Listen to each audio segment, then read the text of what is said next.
बाबा महाराजांच्या काय चालू होत्या, काय हरिपाठ होता. गेला ऐश्वर्य महाराज, ऐश्वर्य संपन्न कीर्तनातलं ऐश्वर्य संपन्न भजन म्हणजे वैकुंठवासी बाबा महाराज साकार कर.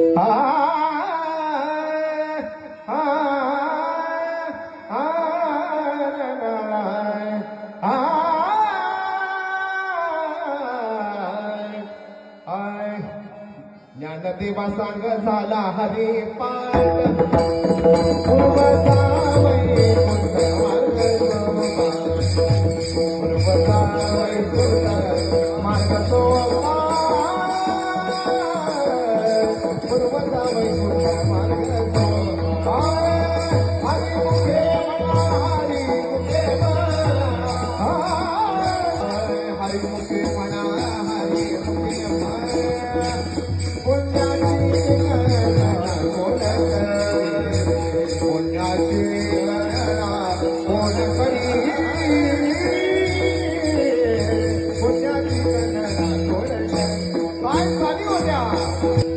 आज